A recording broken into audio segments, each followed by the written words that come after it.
कि वो एक तो ये पहले हमारे जासूस छोड़े, और उसके अलावा कि या तो ये हमास के जो अड्डा बनाए हैं वहां पे और टॉप 20 जो उसके कमांडर हैं कि उनको ये खदेड़ेगा। और वो आज आज वो भी बात उसने टाइम बाउंड लिमिट दी है कि इतने समय के अंदर हमारा देश छोड़ दो। तुम बिल्कुल, अब तुम कहाँ जाओगे, कैसे जाओगे, वो तो बात की बात है। तुम हमारा पीछा छोड़ो तो कतर तो बिल्कुल लाइन पर आ चुका है। मैंने मनीष जी, सूरज इन सबका बाप था, इन सबका बाप था। इनके जिन्होंने पैदा किया उनको छोड़कर इनका वो बाप था। इनकी दाल रोटी उसी की भरोसे चल रही थी। और सूरज का बड़ा लंबा खेल था। जहां पर ये डेमोक्रेसी नाम की नौटंकी होती है वहां पर वो सफल हुआ था। तो और अब की वाले चुनाव में जो अमेरिका का चुनाव हुआ था उसमें एक तरह से कपड़े उतार कर पूरी तरह नंगा होकर वो ट्रंप का विरोध वो कर रहा था। सर, आपने कहा था 2024 के चुनाव के बाद जब 99 का अंक 240 से बड़ा साबित किया जाने लगा, तो आपने कहा था दर्शकों के सामने कि नवंबर के बाद मौसम बदलेगा। इतनी उम्मीद नहीं थी कि ऐसे सत्यापित हो जाएगा। खैरातियों को भी लग नहीं रहा, क्योंकि लठ उनके अंदर सिहरन पैदा नहीं हो रही है जो देश विरोधी खैराती है। लेकिन जॉर्ज सोरस, ये एक बकलोल ट्रूडो, कनाडा का पप्पू, ये बुढ़ा बाइडेन की बात नहीं कर रहा, ये बगल का जो बुढ़ा एक आया है सेकुलरिज्म का लावादा ओढ़े हुए, कट्टर इस्लामिक, सिहरन उसकी भी पैदा हो गई। और कमाल की बात है कि कतर भी औकात में आ गया, वो भी हमास पर लठ बरसाने लगा है। तो यहाँ क्या होगा? मुझे आपको आश्चर्य लगेगा कि मैं बताऊं कि मेरे एक मुस्लिम मित्र हैं, कांग्रेस साथ कवर करते थे, कई टेलीविजन चैनलों पर डिबेट में जाते हैं। उन्होंने पहली बार मुझे कहा कि मनीष भाई, ये सब जो है ना, ये इंटरनेशनली हमास उमास से सब शियाओं का खेल है। तो हो सकता है वो सुने इस शो को, तब मुझे समझ में आया कि खेल अब दूसरे पैदान पे जा रहा है। सर, हम बारी बारी समझेंगे कि ये नवंबर के बाद जो मौसम बदला है उस पर जॉर्ज सोरस से लेके कनाडा, नहीं, बांग्लादेश और कतर आओ पर मनीष क्या। जी आगे। हाँ, इस पे हम लोग बात करें। मैं पहले थोड़ा सुधार कर दूं। मैंने कहा था नवंबर के बाद मौसम बदलेगा, तो ये मौसम बदलने की शुरुआत है और अभी 10 नवंबर है। मैंने कुछ भारत के अंदर के संदर्भों में भी बात की थी। अभी 20 दिन बाकी है, इंतजार करिए। मैं कह रहा था कि नवंबर के बाद मौसम बदलेगा, तो नवंबर के बाद फिर आपको कुछ बिल्कुल ही बदला हुआ नजर आएगा। और वो संकेत अभी होने शुरू हो गए हैं। और दूसरे जो आपने हमास और कतर की बात की, तो मनीष जी मेरे ख्याल से हमारे जो दर्शक नियमित हैं वो और भी देखते होंगे कि ना तो किसी न्यूज चैनल इस बारे में बात कर रहा था, ना ही कोई हमारा कोई यूट्यूब पे कोई बात कर रहा था। मैं खैरातियों की तो बात ही नहीं कर रहा, जो तथाकथित बड़े राष्ट्रवादी हैं उनमें से भी किसी ने बात नहीं की थी।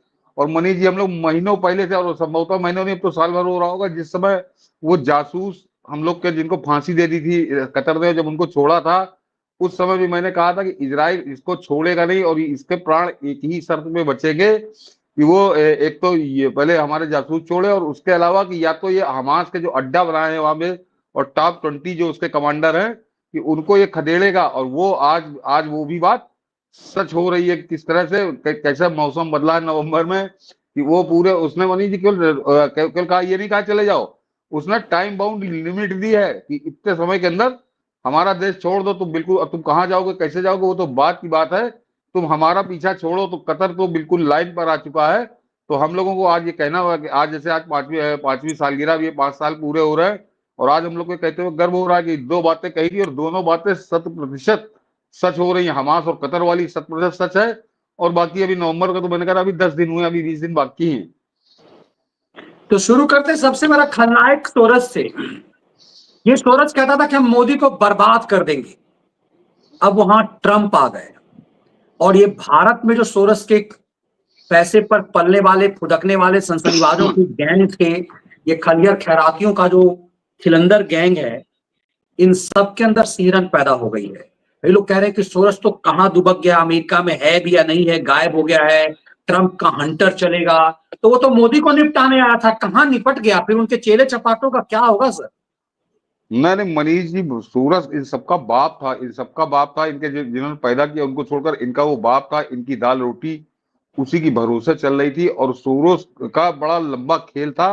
लेकिन सोरोस के बारे में, क्योंकि हम लोग हिंदुस्तान में रहते हैं और ज्यादातर लोग हिंदुस्तान के संदर्भों में बात करते थे, सोरोस ने चुनौती जो दी थी उसमें उसने 4 आदमियों का नाम लिया था कि हम 4 आदमियों को तख्ता पलट करेंगे। और उसमें उसका पहला पहला जो सबसे पहला उसका प्रयास था वही सफल हो गया था। वो था डोनाल्ड ट्रंप के पीछे वो पिछले पिछले चुनाव में भी 2020 में भी वो पड़ा हुआ था, और उसने एक दो नहीं करोड़ों डॉलर वहां पे खर्च किए थे, और उसके बाद 2020 में उसको सफलता मिली। 16 के बाद 2020 में उसने डोनाल्ड ट्रंप वहां से बाहर हुए, उस पर कितनी बेईमानी हुई, बयान वो तो दुनिया भर की बातें हैं, किस तरह से वहां बवाल हुआ ट्रंप की हार पर। लेकिन अंततः उसको क्योंकि सफलता मिल गई थी, तो वो दुगने जोश से जुटा था। उसके अलावा उसने जो दो नाम और लिए थे मोदी के अलावा, उसने कहा ट्रंप, मोदी, पुतिन और शी जिनपिंग। तो मैंने तब हमेशा मैं बताता हूं कि शी जिनपिंग के लिए उसकी औकात नहीं है, वहां तो चुनाव वैसे भी नहीं होते हैं, और अगर वहां पर उसके बावजूद वो कोई खुराफात करता तो उसको उसी समय फांसी में लटका देता, वो चाहे जैसे पकड़ के जाता। तो चीन में उसके कुछ करने की औकात नहीं थी। और वही स्थिति पुतिन की है कि पुतिन के रूस में बैठे बैठे सपने तो देखा करता था, लेकिन पुतिन का भी कुछ कर नहीं पाया। लेकिन हाँ, जब उसने ट्रंप को पलटा था, जहां पर ये डेमोक्रेसी नाम की नौटंकी होती है, वहां पर वो सफल हुआ था। तो और अब की वाले चुनाव में जो अमेरिका का चुनाव हुआ था, उसमें एक तरह से कपड़े उतार कर पूरी तरह नंगा होकर वो ट्रंप का विरोध वो कर रहा था। और इसीलिए आपका वो जो सत्यनारायण गंगाराम बढ़ई है हिंदुस्तान वाला, उसके समेत जितनी वहां पर राहुल गांधी समर्थक लॉबी है, कांग्रेस वाली लॉबी है, इंडियन ओवरसीज कांग्रेस नाम से जितना बना हुआ है, जितने भी वहां पर भारत विरोधी ताकतें थी, वो सारी की सारी ट्रंप के पीछे पड़ी हुई थी कि ट्रंप को किसी भी कीमत पर कैसे भी हराओ। और वो ट्रंप वहां पर प्रचंड जीत जीत कर आए हैं, बिल्कुल एकदम साफ कर दिया कमला हैरिस को। तो उसके बाद ये डोनाल्ड ट्रंप और मोदी में भी अंतर है मनीष जी।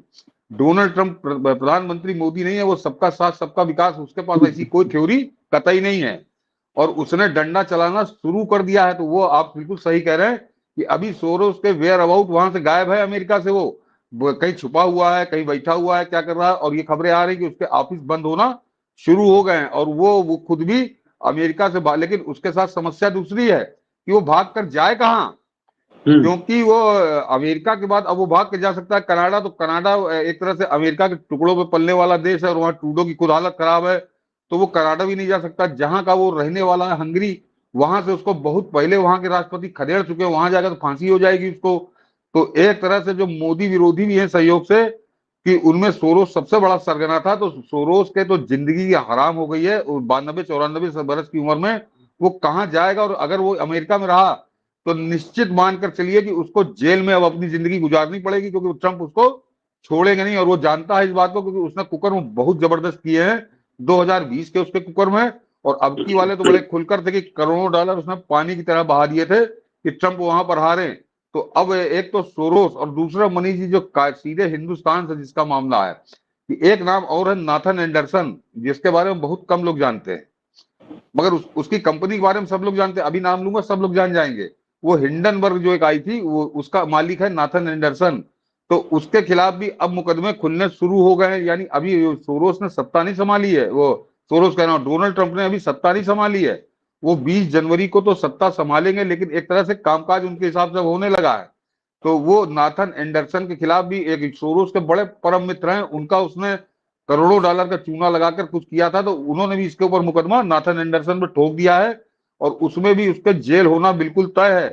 तो हिंडनबर्ग, जिस हिंडनबर्ग के जरिए सोरोस ने बड़ा भारी गेम तो हिंदुस्तान के खिलाफ कर ही दिया था, वो एक तरह से अडानी वाला जो आपको प्रकरण दर्शकों को याद होगा कि पिछले साल जनवरी में किस तरह से यहाँ पे मार्केट उसने गिराई थी, शेयर मार्केट, और उसमें इन खैरातियों को एक तरह से मुद्दा दिया था कि अब तुम लोग प्रधानमंत्री मोदी पे चढ़ाई कर दो।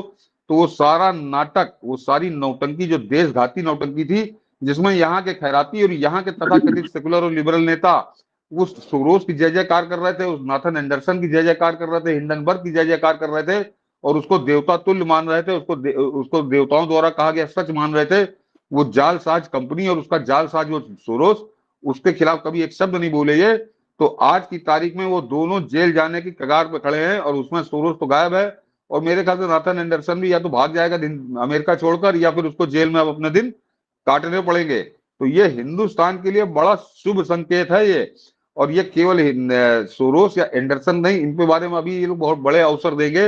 इनकी जरा दुर्दशा की तो अभी शुरुआत हुई है। आने वाले समय में आप इनका हाल देखेंगे कि कितने बुरे हाल में, क्योंकि मैंने कहा ना कि मैं डोनाल्ड ट्रंप से इस मामले में ज्यादा सहमत हूं कि वो प्रधानमंत्री मोदी की तरह वो एक तरह से क्षमा कर दो, दया कर दो, टाल दो, देखा जाएगा, ये नहीं करेंगे। और दूसरे अब की जो सबसे बड़ा प्लस पॉइंट है मनीष जी, कि डोनाल्ड ट्रंप को अब ये बहुत अच्छे से मालूम है कि मुझको अब दोबारा चुनाव नहीं लड़ना है। तो वो कुछ आगा पीछा कुछ उधार या बाकी वो नहीं रखेगा वो आदमी, वो इनको निपटाएगा। हाँ, एक ये अभी इन खैरातियों की समझ में नहीं आ रहा। ये बिल्कुल सत्य है कि अगर आप आर्थिक मोर्चे पे बात करें, फाइनेंशियल मोर्चे पे बात करें, तो भारत के लिए टफ टाइम होगा, क्योंकि डोनाल्ड ट्रंप के लिए पहले अमेरिका है, और वो डॉलर को मैं को लगातार देखता रहा हूँ 2016 से 2020, जो डॉलर की मजबूती थी वो उससे पहले 25-30 साल कभी नहीं थी, और आगे भी अब देखिए वो डॉलर को सबसे पहले मजबूत करेगा। और जब डॉलर मजबूत होगा तो हिंदुस्तान के लिए थोड़ा कठिन समय होगा, लेकिन उस कठिन समय को हम लोग बर्दाश्त कर लेंगे। लेकिन ये जो दुश्मन थे भारत के, जो बैठ के यहाँ के सांपों को दूध पिला रहे थे, इसका फन कुचला जाए, इसके सर कुचला जाए, ये जेल जाए, ये ज्यादा बड़ी प्राथमिकता है, और भारत के लिए डोनाल्ड ज्यादा शुभ है। भारत के लिए डोनाल्ड ज्यादा शुभ है, इसीलिए इन सबकी बेचैनी बढ़ी है। और सबसे हम बात की सोरस के निपटते ही, जो सोरस के खैरात पर पलने वाले जो पिस्सू हैं, उनका खात्मा होगा।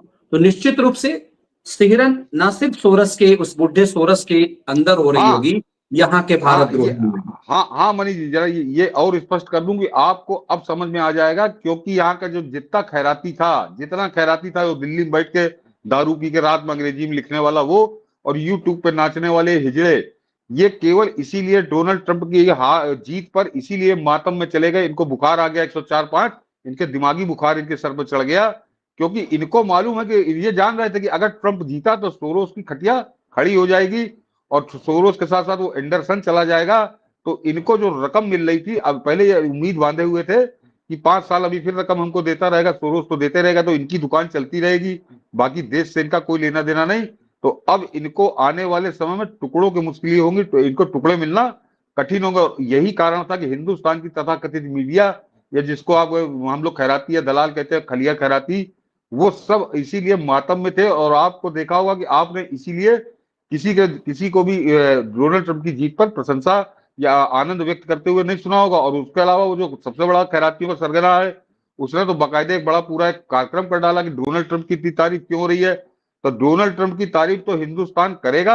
हाँ, तुमको आग क्यों लगी हुई है, ये कारण आज बिल्कुल स्पष्ट हम लोगों ने बताया कि इसीलिए लगी है कि तुम्हारे टुकड़े बंद हो जाएंगे। जो तुम लोग कभी पेरिस जा रहे हो, कभी बेल्जियम जा रहे हो, कभी यूट्यूब चलाकर पूरी दुनिया की सैर कर रहा था 5-5, 7-7 दिन, ये कहां से इसको कौन पैसा दे रहा था, तो वो सारा सोरस के मामले में था। और केवल ये खैरातियों पर नहीं मनीष जी, वो एक जो सबसे बड़ा सरगना है यहाँ सोनिया गांधी का, जिसका नाम है हर्षमंदर, वो तो सोरोस का पेड नौकर था, यानी तनख्वाह लेकर हर महीने तनख्वाह लेता था सोरोस से। तो समझ लीजिए सोरोस का कितना यहाँ पे था। और सोरोस का दूसरा मनीष जी, उसका नाम लीजिए, जो वो भारत जोड़ो यात्रा में इसके साथ चला था अधेड़ के साथ, मैं सलील, दर्शकों को जरा याद दिला दीजिए कि सलील करके नाम था उसका, संभवतः सलील या सुनील, याद आ जाएगा मनीष जी। वो तो इस अधेड़ के साथ चल रहा था। वो सोरोस का पेड नौकर था, यानी सोरोस से बाकायदा हर महीने तनख्वाह ले रहा था, बड़ी मोटी तनख्वाह। तो सोरोस का पूरा गैंग कांग्रेस के जो समर्थन में था, उनके बड़े बुरे दिन अब शुरू होंगे निश्चित तौर पर। और खासकर हर्षमंदर, क्योंकि वो तो सरगना था, उसको तो उसने हेड बना रखा था कि किस एनजीओ को कितना पैसा देना है, ये बैठ के हर्षमंदर तय करता था। ये हर्षमंदर उसको फीड करता था कि इसको इतना पैसा दे दो, इसको इतना पैसा दे दो। और वो सलील यहाँ पे पूरा हिंदुस्तान में देखता था। सलील शेट्टी नाम था क्या उसका? हाँ, ये सलील शेट्टी नाम था, ना सलील था, सलील शेट्टी देखिए सुनील ओझा जी ने लिख दिया। वो तो उसकी तो बाकायदे फोटो वीडियो सब पड़े हुए हैं। तो वो बाकायदे राहुल गांधी के साथ चल रहा था। तो सोरोस के नौकरों के साथ जिन लोगों ने यात्रा निकाली थी, तो जब सोरोस के नौकरों की इतनी बुरी स्थिति है, तो एक तरह से बुरे दिन तो फिर इनके भी शुरू हो गए मनीष जी, जो सोरोस के नौकरों के साथ यात्रा निकाल रहे थे। सोरोस के नौकर जिनकी अम्मा के बड़े खास सलाहकार हुआ करते थे। तो अब इन सबके लिए बड़ा बुरा दिन है आज का। बिल्कुल, कुछ लोग याद दिला रहे हैं गंगाराम बढ़ई की, तो आपने तो नाम ले ही लिया था। गंगाराम बढ़ई तो इसका सरगना था, सोरोस के एजेंडे को यही तो आगे बढ़ा रहा था। इसीलिए हमने सरगना की बात की, किसी चिरकुट गंगाराम बढ़ई जैसे, या फिर लोग कहेंगे फिर सलीम यादव। तो ये सब नस वहां जब दब गया, तो सलीम यादव जैसे आंदोलन जीवी भी तो चिरकुट ही रह जाएंगे। ये सब उन टुकड़ों की बची हुई जूठन पे पल रहे थे। ये सलील शेट्टी, हर्षमंदर, इनको जो टुकड़े आते थे, इनके जो बच जाती थी जूठन, तो ये सलीम यादव जो है, ये उसकी जूठन पे पलने वाले लोग थे। और इन सबको आप अभी वो जो कौन प्रकाश था, प्रवीण प्रकाश क्या नाम था उसका, जो न्यूज क्लिक वाला, जो जेल में था, तो मुझको लगता है कि मोदी ने भी हंटर अब निकाल लिया है, जो उनके तेवर अभी बता रहे हैं, तो इनको भी आप आने वाले समय में जेल में ही देखेंगे, क्योंकि इनका सबका काला चिट्ठा खुलकर अभी सामने आ जाएगा। और बिल्कुल, ये तो बात रही सोरेस की।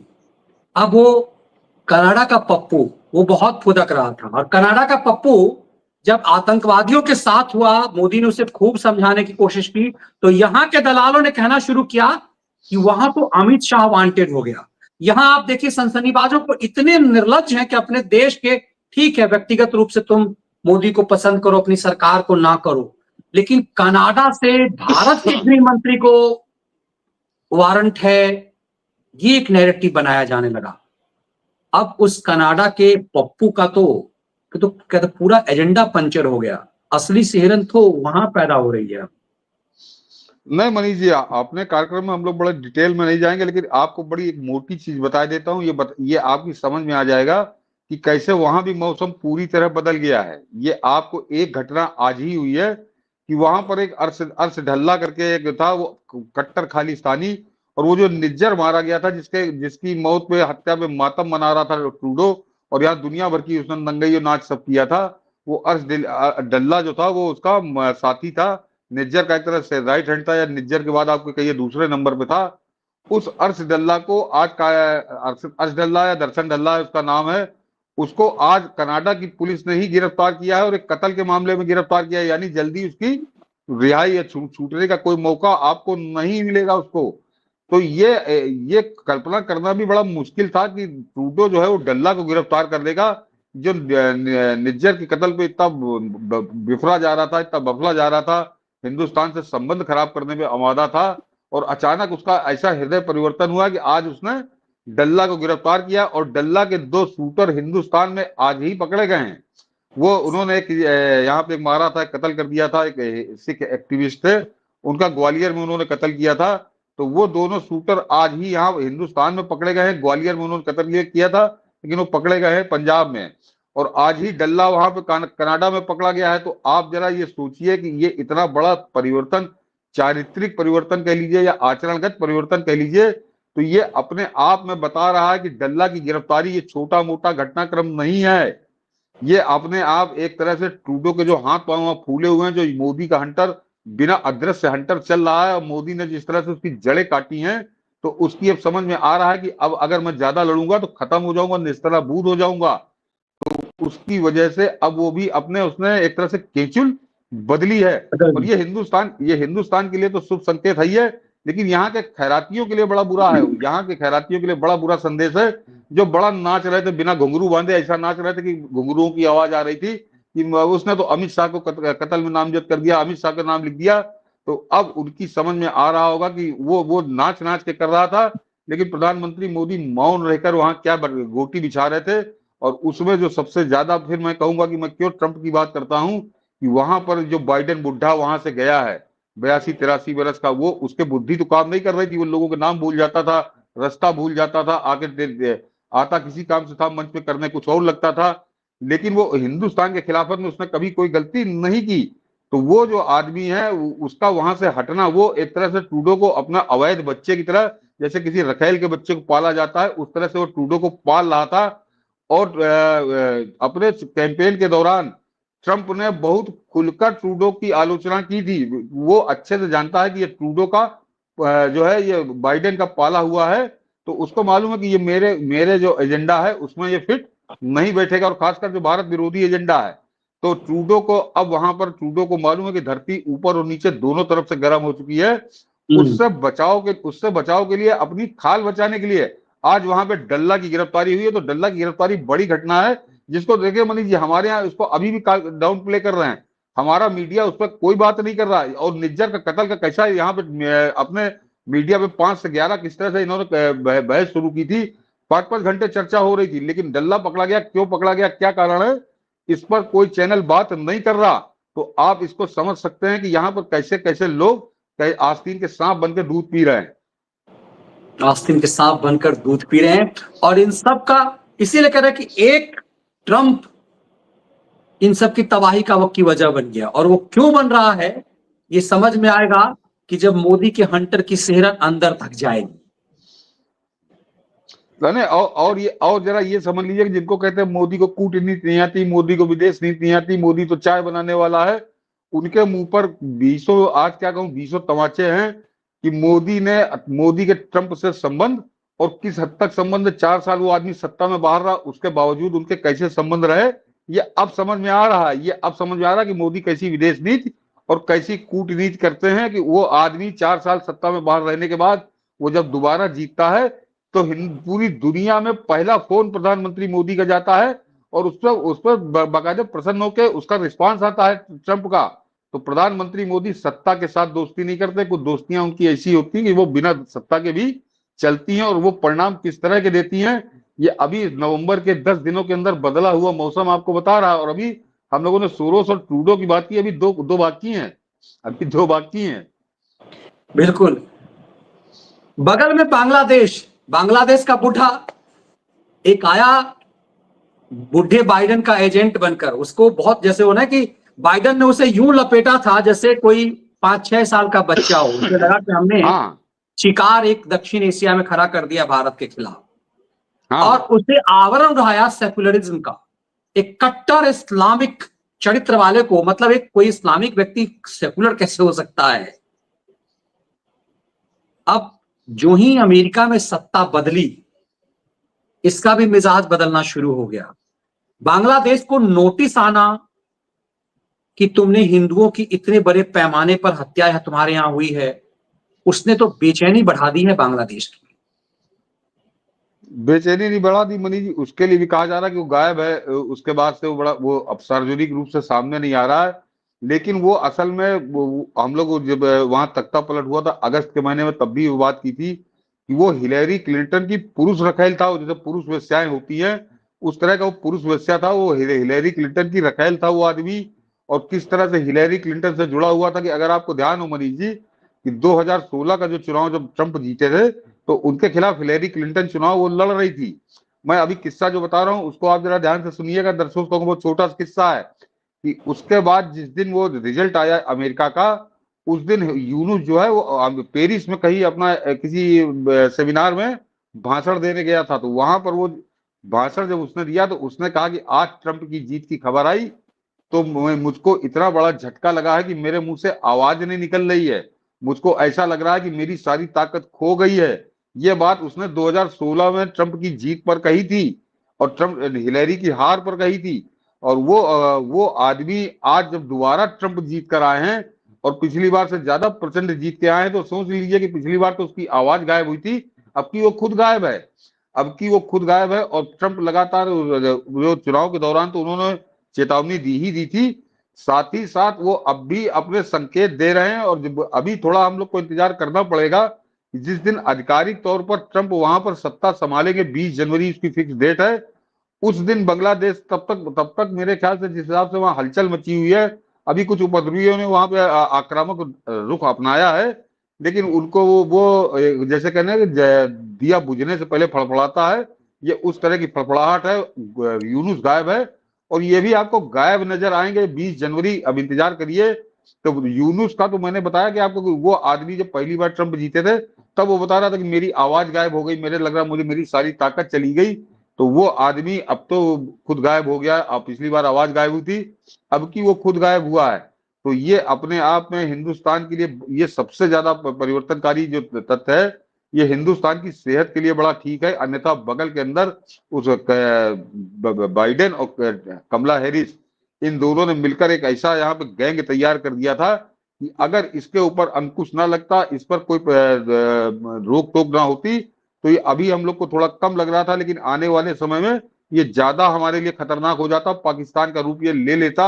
और पाकिस्तान के साथ उसने जो नैन मटक्का शुरू किया था यूनुस ने कि आओ हम दोनों एक हो जाएं, इसीलिए उसने पाकिस्तान को ही बड़ा अपना इश्क लड़ाने के लिए उसने वहां मुजीबुर रहमान की मूर्ति पे हथौड़े हथौड़े चलवाए थे। और मैं बताऊं कि एक आदमी का मैं बड़ा सम्मान करता था, जो देखता था मुझको लगता था कि कुछ समझदार आदमी है, वो हसन निसार एक पाकिस्तान में है।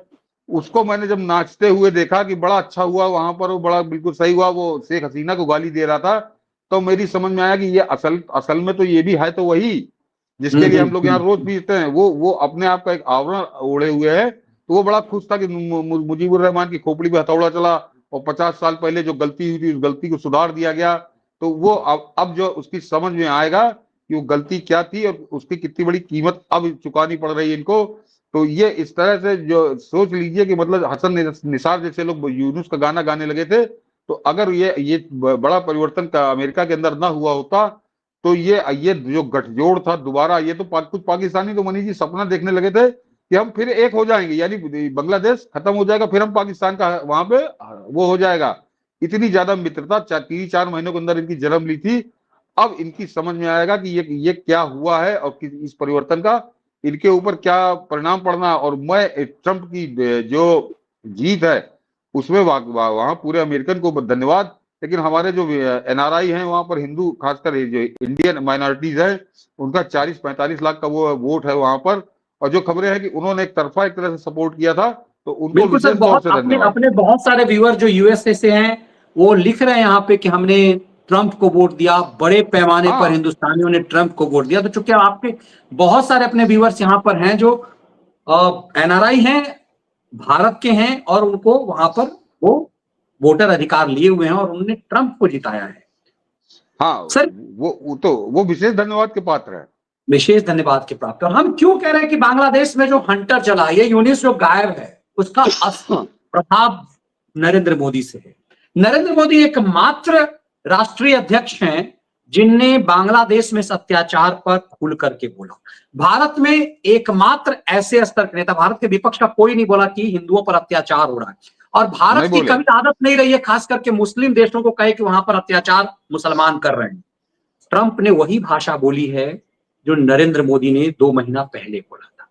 ये बनी जी जो आपने इंगिल बताया, ये जरा और स्पष्ट कर दूं कि ये सबसे ज्यादा महत्वपूर्ण है कि आप अगर हिंदुस्तानी है, आपको देश से प्रेम है, तो आपके लिए ट्रंप ज्यादा महत्वपूर्ण है। और राहुल गांधी 2 कौड़ी का है। राहुल गांधी की हैसियत हमारी निगाहों में 2 कौड़ी की है। जो आप बांग्लादेश वाले एंगल से देखिए कि इन्होंने बांग्लादेश में हिंदुओं पर हो रहे अत्याचार के खिलाफ क्यों नहीं बोला, ये पूरा इंडी गैंग क्यों चुप रहा, ये क्यों, आप बताता हूं।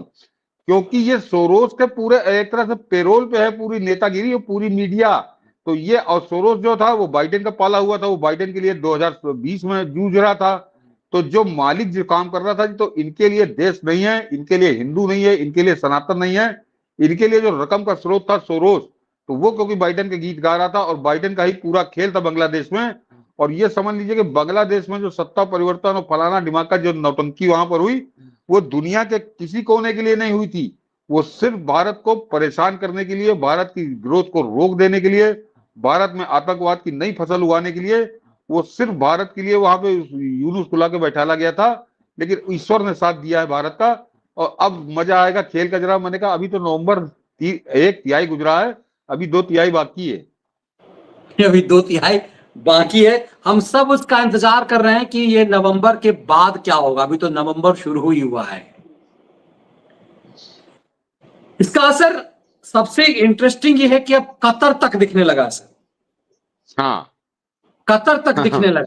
और यहां पर जो एक समय झाल बजाते थे ना कि तेरा मेरा रिश्ता क्या, फिलिस्तीन मेरा बाप है, ये ओवैसी संसद में चिल्ला गया फिलिस्तीन मेरा बाप है। मैं चौंक गया कि मेरे एक मुस्लिम मित्र है, थोड़ा मैच्योर है, गंभीर है, कांग्रेस साथ कवर करने के दौरान बैठना हुआ, उनने कहना शुरू किया, मनीष जी ये जितने हैं ना, ये हमास वमास, ये सब शिया हैं। तो अब हिंदुस्तान में भी एंगल बनने लगा। मुझे अच्छा ये लगा कि तुमने कहा भाई ओवैसी क्या है, तो बोला वो तो सुन्नी है, तो बोले वो क्यों कूद रहा है, तो एक भ्रम पैदा कर रहा है। इसका मतलब है कि मोदी के हंटर का असर ये हुआ कि वो उनकी भाषा से हमें लगा कि वो ईरान को गाली दे रहे हैं, मतलब ईरान शिया कंट्री है। तो इस देश में पहली बार ये जो पसमंदा और ये सब चीजें हुई, ये पहले कोई बोलता नहीं था शिया सुन्नी। इसका मतलब समझिए कि कतर ही नहीं, यहां पर भी इसका असर हुआ। कतर पे कट्टर इस्लामिक कंट्री था, बहुत फुदक रहा था कि हम तो इजराइल को बर्बाद कर देंगे। तो ये क्या हुआ कि ये हंटर कतर तक नहीं चलने लगा। नहीं मनीष जी, वो क्यों कह रहे थे सिया और सुन्नी, ये समीकरण आपको क्यों समझा रहे थे, ये वही जाने, बाकी कुछ नहीं। वहां पे सबसे खास बात ये था कि इस्लामी है। और वो जो कतर है उसकी समझ में अभी तक नहीं आया था कि ये जो हमारे यहाँ 20 सरगना आके रह रहे हैं, 20 हैं 50 हैं, वो बाकायदे वहां आलीशान कोठियां बनाकर बरसों से रह रहे थे।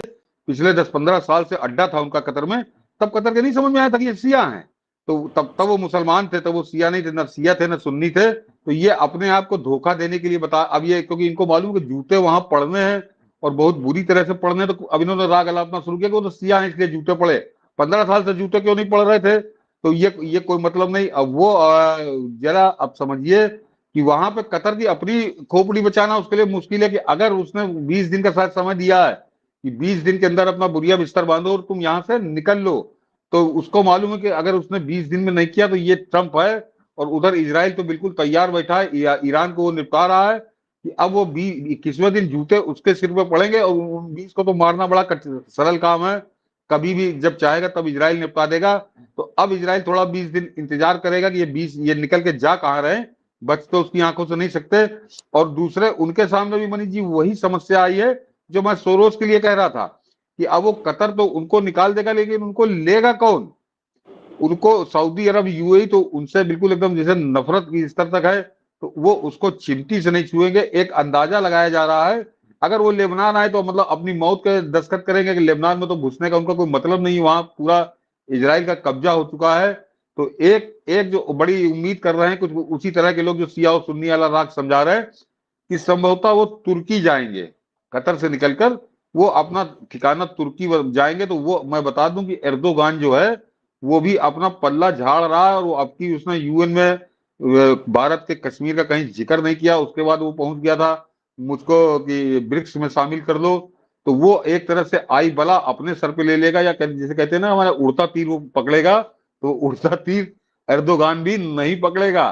तो उनको तो अभी एक जिस दिन वो 20 दिन उनके पूरे होंगे, उससे पहले वो कहाँ जाएंगे, ये समस्या उनके सामने पैदा हुई है। लेकिन कतर कतर मनीष जी किसी और कारण से नहीं, कतर केवल डंडे के कारण से, कि उसको मालूम है कि अगर मैंने 20 दिन इनको ना निकाला तो मेरे ऊपर बुरी तरह से जूते पड़ेंगे, जिसको मैं झेलना मेरे लिए मुश्किल हो जाएगा। तो उससे पहले वो उनको खदेड़ रहा है, और ये एक सबक है हिंदुस्तान के लिए मनीष जी, और ये खासकर इन कांग्रेसियों के मुंह पर काली पोतता है।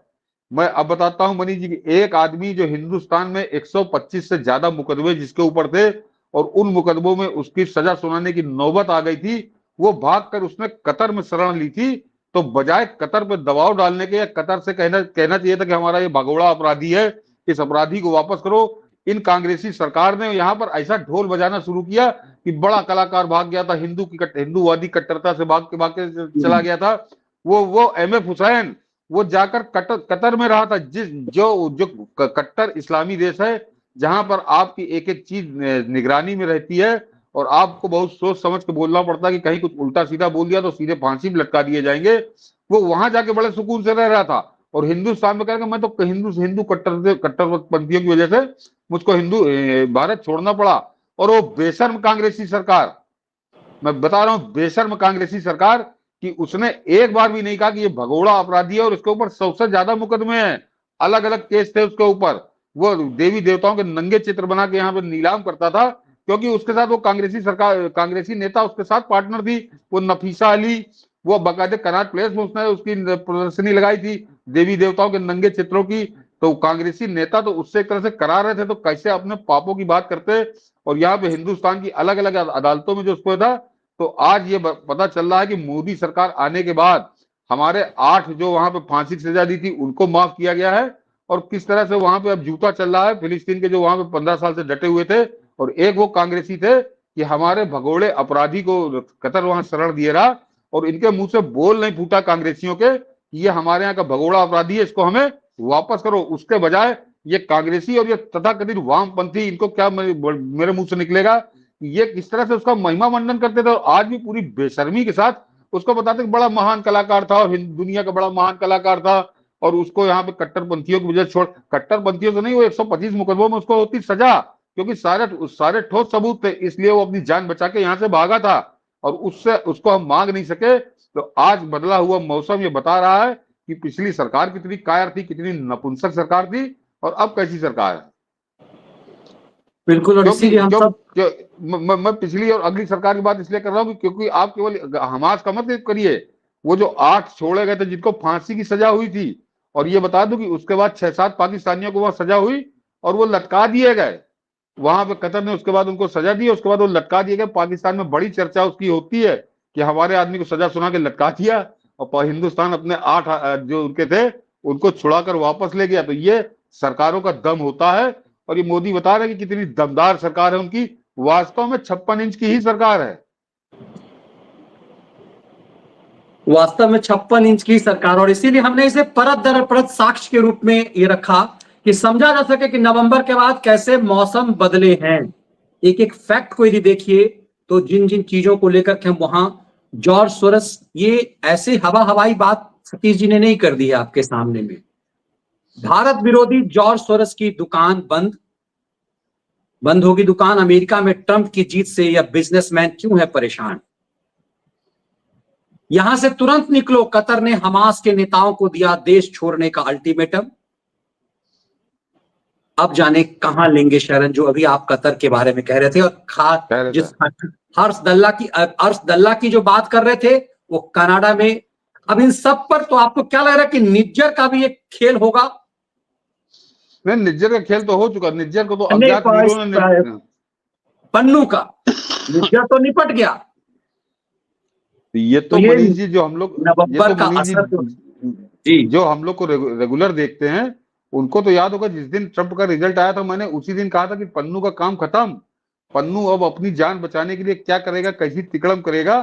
तो अभी जरा 20 तारीख को शपथ ले लेने दीजिए उसको।